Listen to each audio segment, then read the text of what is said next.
Florida Gators five-star true freshman quarterback DJ Lagway lit Samford up. What does his personal quarterback trainer think of it? We'll talk about that here on Locked On Gators.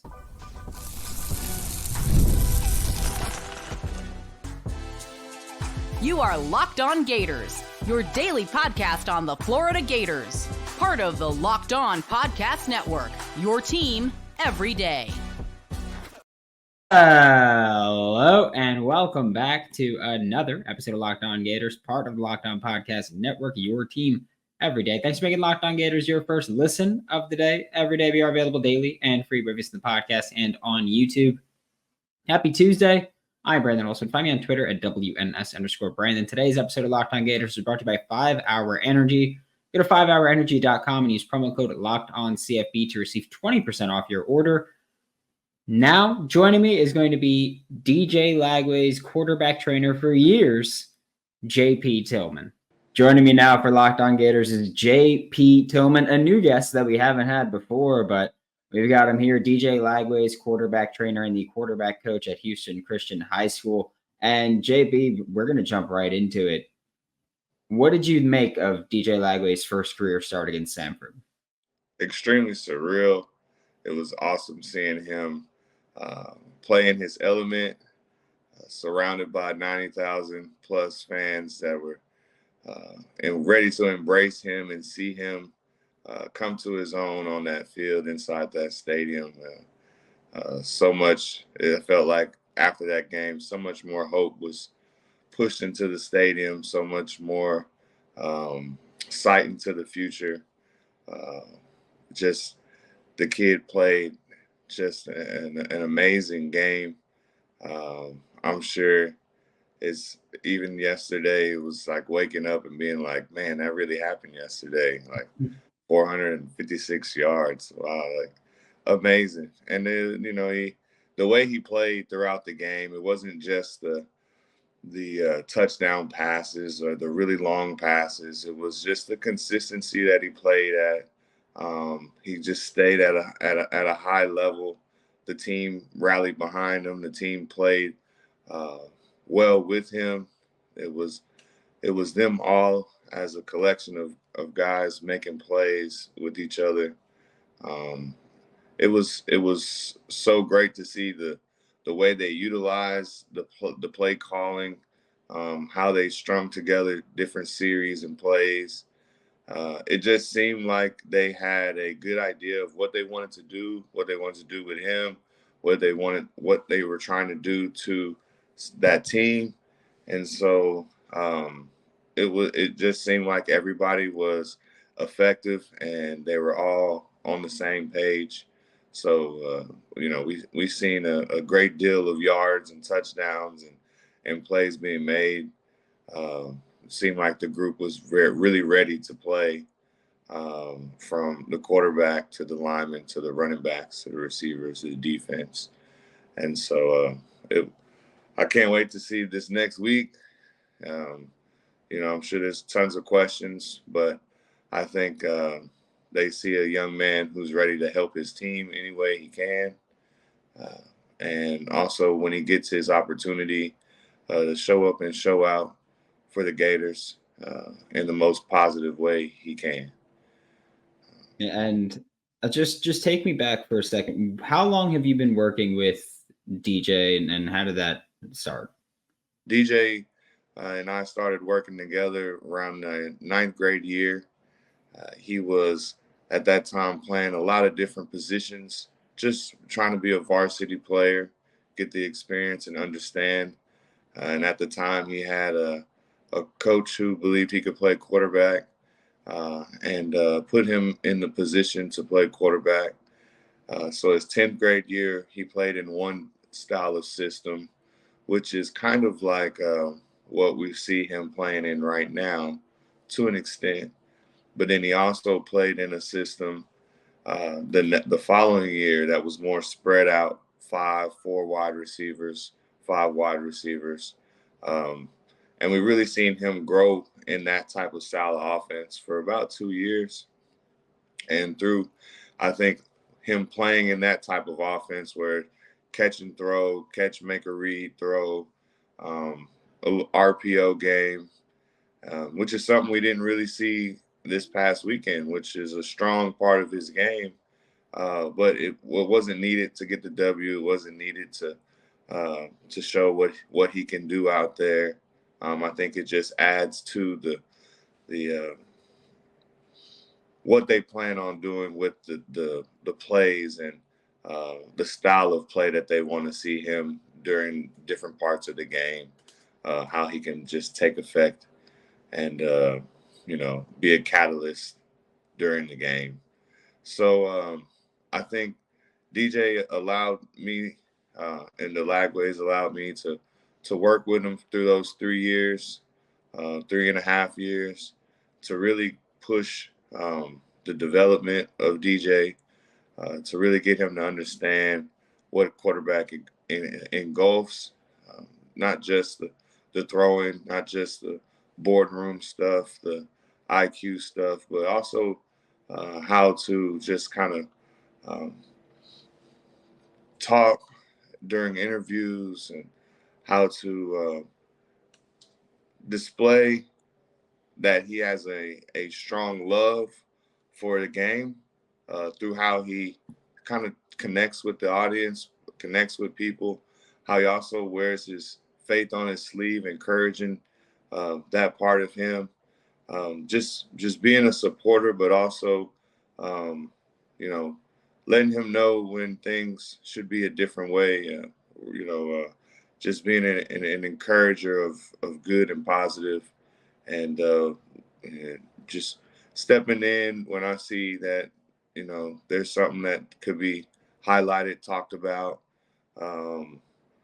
Just not being a yes man all the time, but being somebody who it really wants to see him stay on the beaten path, run for success as fast as he can.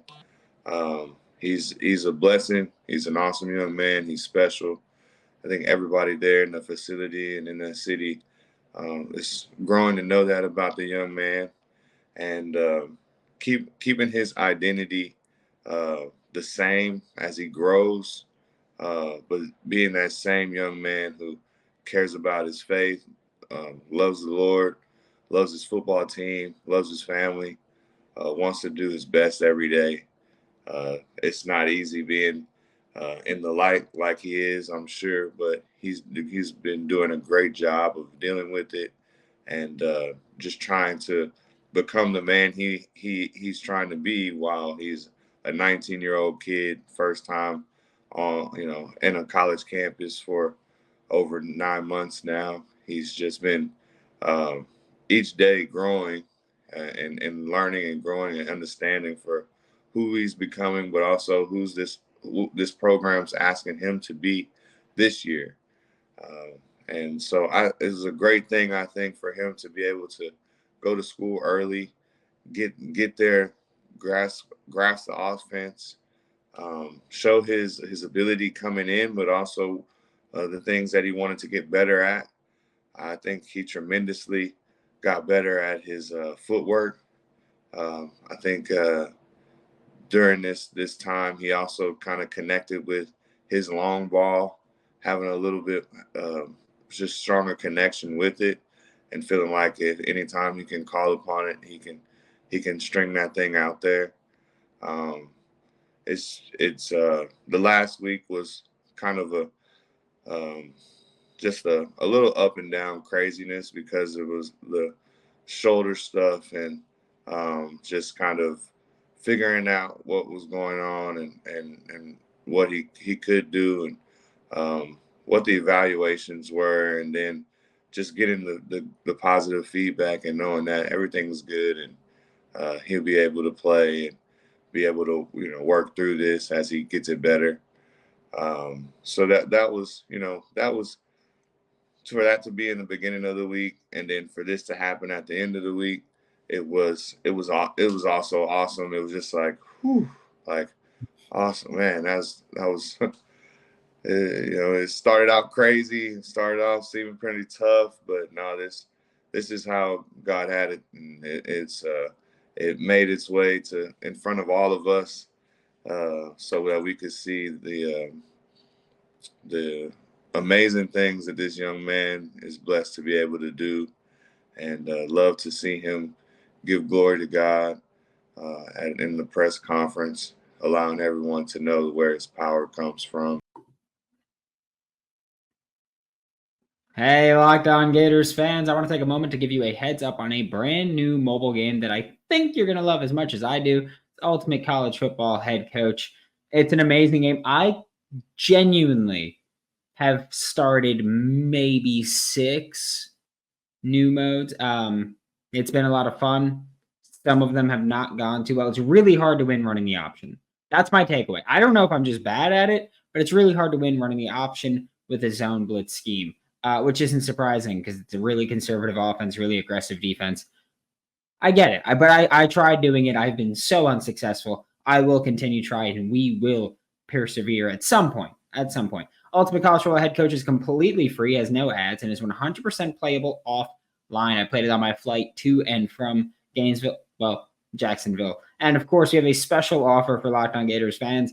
Use the promo code LOCKEDONCFB, all caps, inside the game store to receive a free boost to your program. Make sure to take advantage of this perk as it will get your team off to a strong start.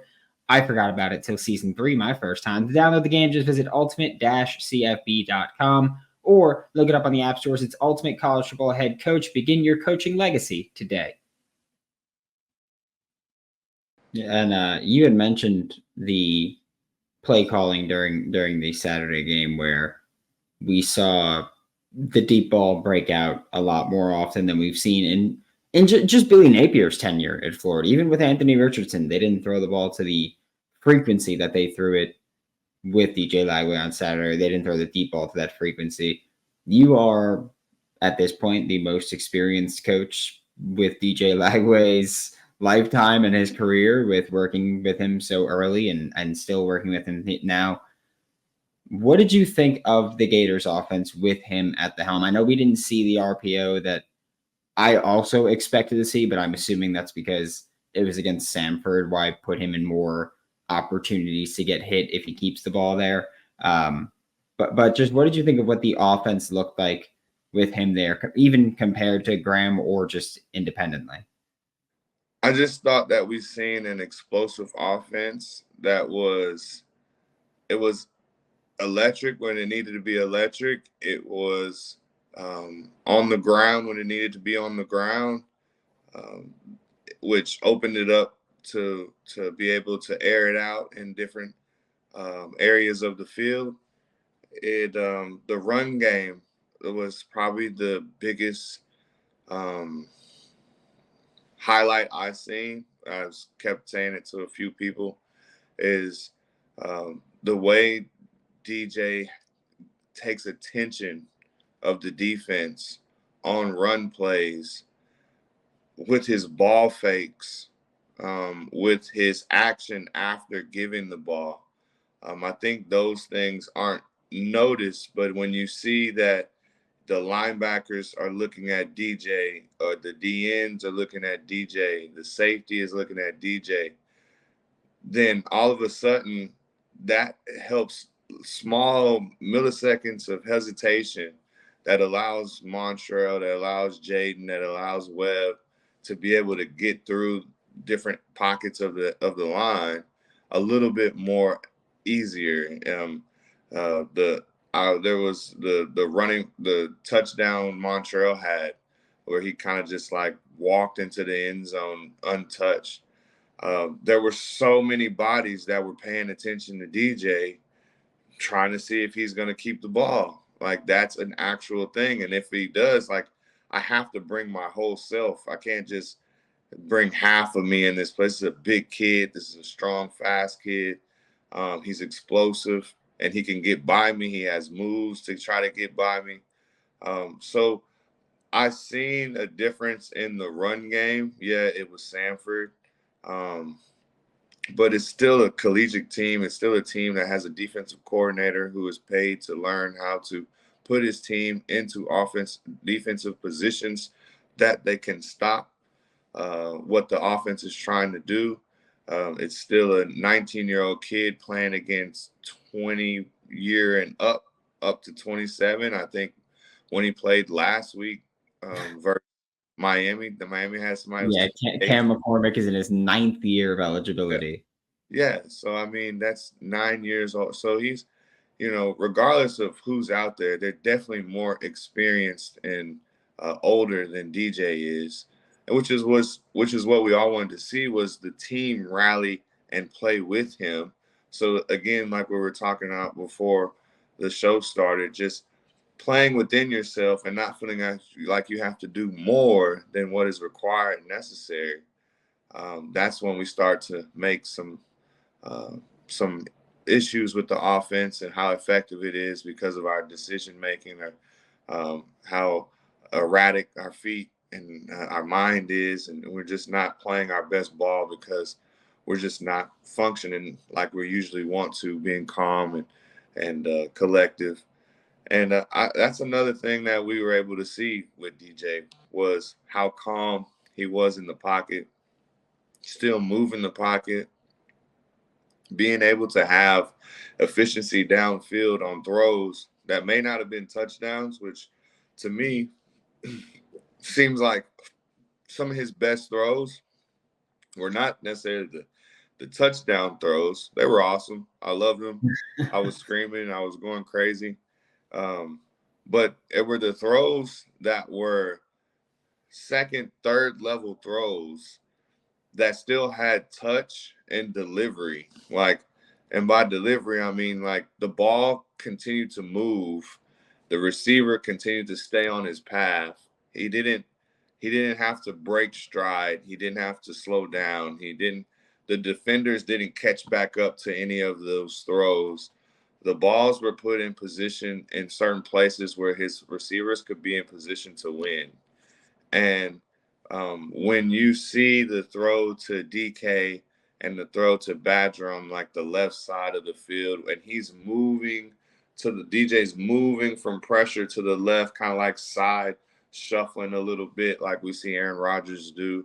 And then he throws these balls over guys who are trailing, a receiver, or right, you know, this guy's double covered, but still somehow DJ fits the ball in there and puts, like, those were the throws where I felt like, man, like he's really showing everybody like his ability and skill level, but also how confident he is in his game, the things that he feels like he can utilize to help the ball get to where it needs to get to, help the offense move. Um, the first throw, when they're like, DJ, what made you throw that ball to Badger? He's like, it's the first read. Like, why not throw it? It's open. And it's I think the offense was effective and the play caller was effective in how he utilized the personnel and the skill level of the players in those personnel groupings. It just made for a lot of explosive plays. The way Trey was able to navigate himself through the offense. There was one play I look back on, and shoot, I think we could have hit Trey on a post route, like around in the third quarter or so. But it's awesome to be able to see those things and be like, okay, well, shoot, now, we get this play call and they still want to play one high like this, but they're playing 15 yards cushion on Trey, and we could still sit him down and hit the post. So being able to see some things through the game that also we can get better at, and we can get this data and feedback and be able to just make some adjustments and changes. I think that's really big for him too, as he goes through this building confidence, but also building an understanding of how the game can be played throughout the system that's given to him, and also see how the coaches continue to develop certain systems and develop him throughout the season through what they want to see him do in game. This year is going to be, I think, pretty exciting, especially after this game, because he not only has confidence, but I think the staff has another higher level of confidence in putting him out there with different systems, plays, and situations. 5-hour energy fixes tired fast. I know that on Sunday morning, I had a little honey-do list in the morning. And first off, So rude that I woke up to a honey-do list like that on the first NFL Sunday of the year. But woke up, 5-hour energy shot, got right into it, checked it off at 12:37 specifically. I finished it. 5-hour energy gets me through the day. It's got 0 sugar, so it's good for me when I care about carbs. A convenient portable size. It's that big. It's the perfect pick-me-up for getting stuff done. You can put it right in your pocket if you wanted to, really. And the flavors, tremendous. Watermelon, which I've yet to try. Haven't found it yet. But grape is my favorite. Berry is damn good. Strawberry banana is a special one. Strawberry banana might be my favorite over grape, actually. I don't know. They're 1A, 1B there for me. If you go to 5hourenergy.com, it's the number 5hourenergy.com, and get some 5-Hour Energy product today, you can use our promo code LOCKEDONCFB to receive 20% off your order. Offers only valid until September 30th on one order and cannot be used with other promotions. The code is not good on subscription orders. Go to 5hourenergy.com today. Before I let you go, I have to ask you about this. DJ Lagway is moving to the bench again. Graham Mertz starting, or at least that's what Billy Napier seemed to imply in the post-game press conference, was that we're going to go back with Graham, but DJ will play.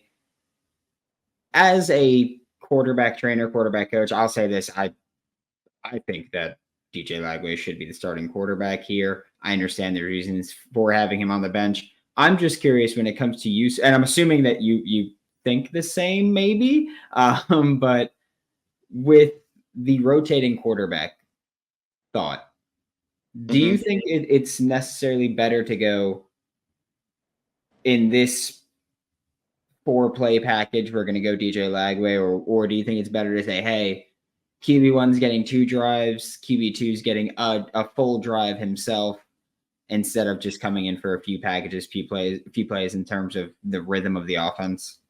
I know that the plan for DJ was for him to play a certain extended amount of plays, and each game, he wasn't like he was going to redshirt this season. Yeah, of course. Him gaining the most experience throughout this season was one of the focal points, and him being able to have packages that the coaches have worked on throughout the summer and each week was another thing for him to be implemented in. And I think that works in different ways based on how the game is going, the situations that the area that the ball is in, the feel of the game, and if we have any wrinkles and surprises for the defense through those packages or him being on the field.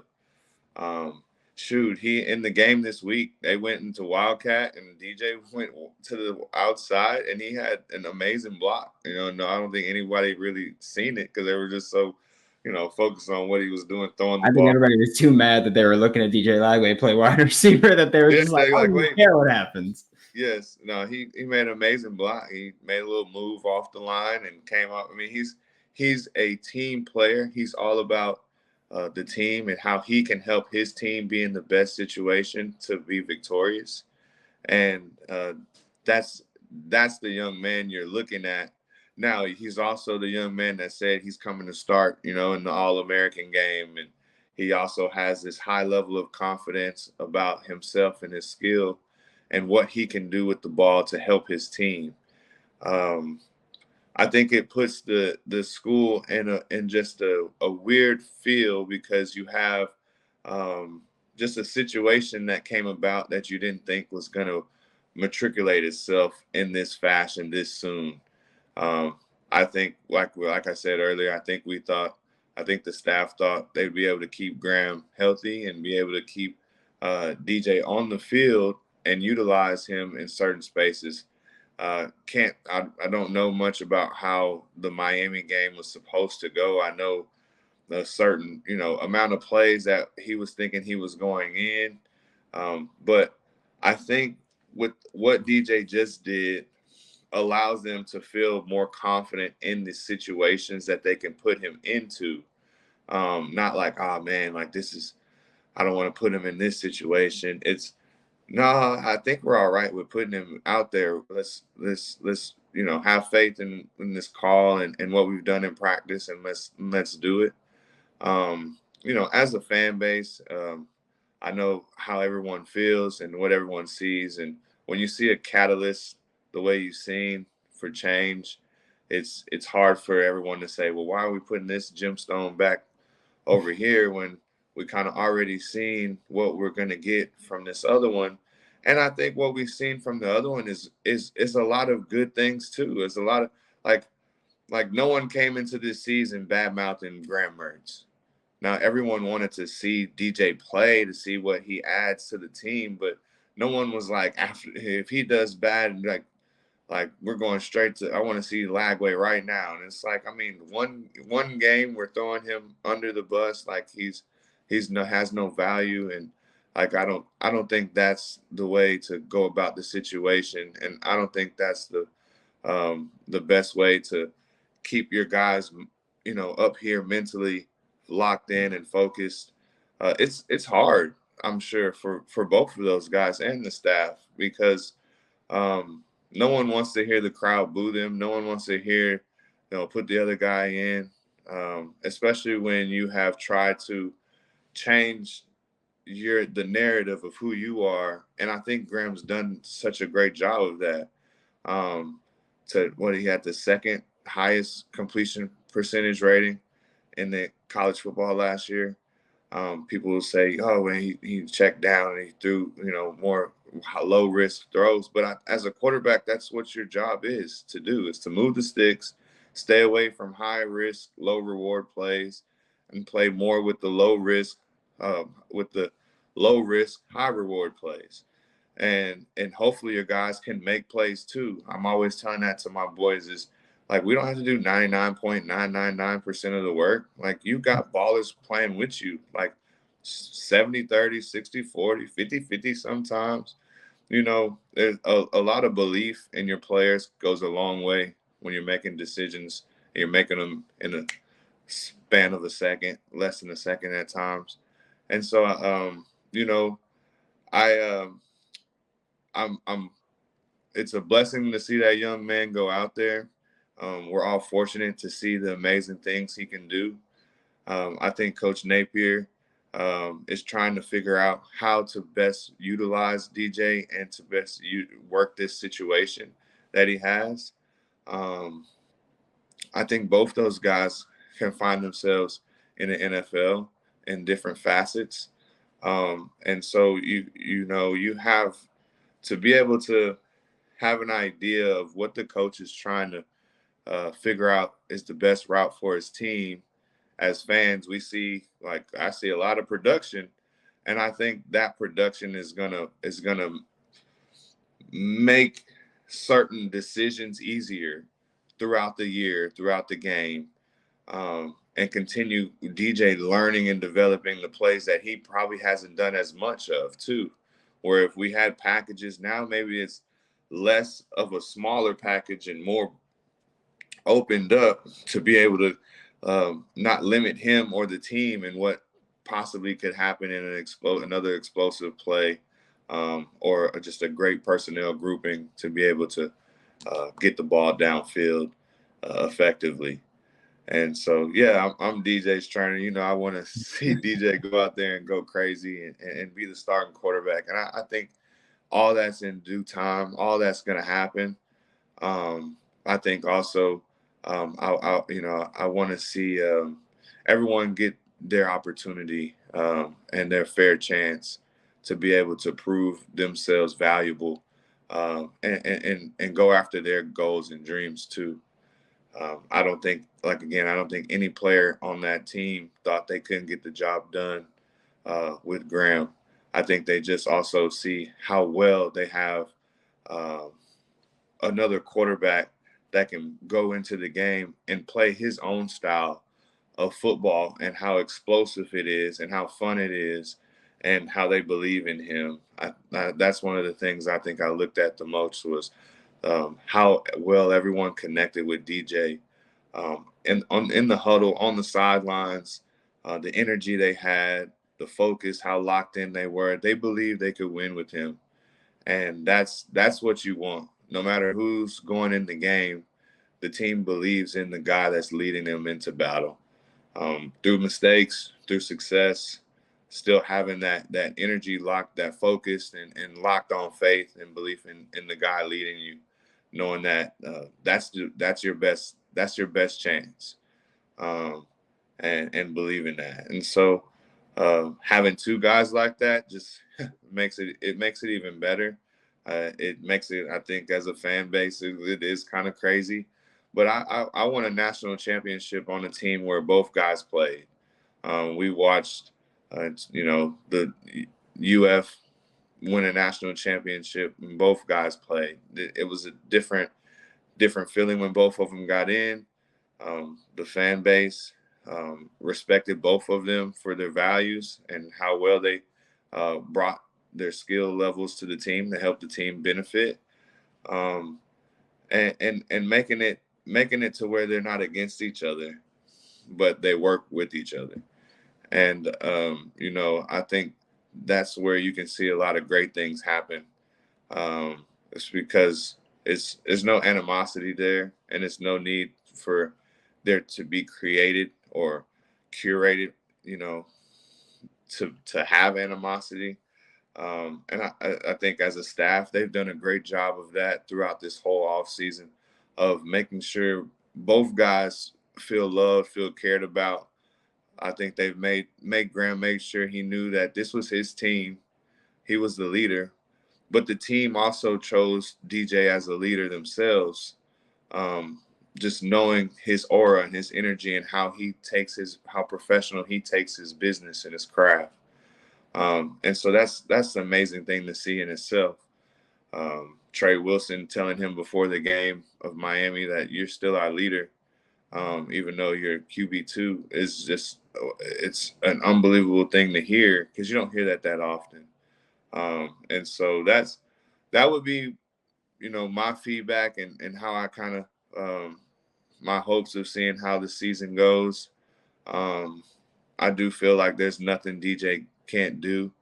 I just think he's continuing to be able to learn how to manifest everything he wants to happen on the field the way in the order he wants it to happen.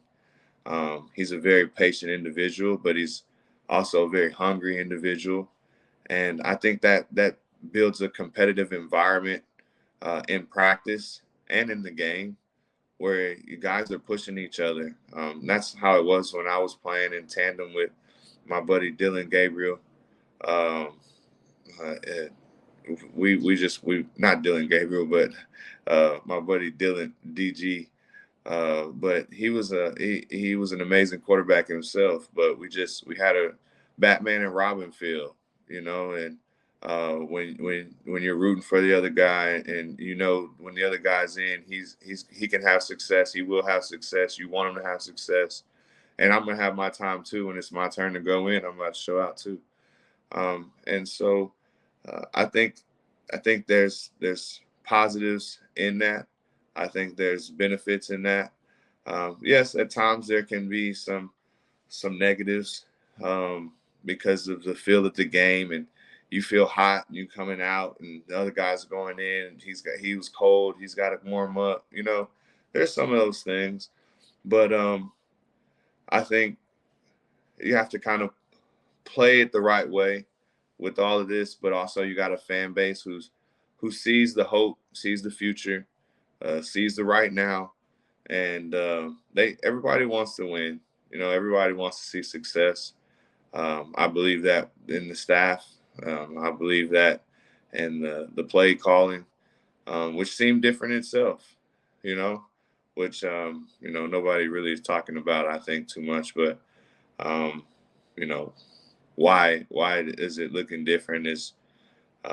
Was there a difference between the first week and the second week of the install plays or the feel of plays? And that's the one thing about playing out of conference games, is you're trying to really see what works before you get into conference and see what team you have. It's not the same team. Every year is a different team. And so it's what pieces work with each other to make this the most efficient machine possible and get us going where we're trying to go. So Yeah, hopefully with both quarterbacks, the idea is doesn't matter who's in as long as we're winning, as long as we're finding success. Doesn't matter about that one. Yeah, I think that's about as good a note as you could possibly end on. So thank you very much, JP. This was JP Tillman, DJ Lagway's quarterback trainer and the quarterback coach at Houston Christian High School. And thank you so much for your time, JP. Appreciate it, Brandon. You be blessed, man. And appreciate you allowing me to come on here and just give some side notes and some feedback on how I feel about how he did and where I feel like this team is headed. And it's always good to see you, brother. Thanks for making Locked On Gators your first listen of the day. Every day we are available daily and free reviews in the podcast. We will be back tomorrow. Hayden Henson joins us as usual. We're talking depth chart changes that I want to see and I need to see. For Locked On Gators, I'm Brandon Olsen. Don't forget to follow me on Twitter at WNS_Brandon. Find all my written works, Giants Country and NFL 33, and I will see you all next time.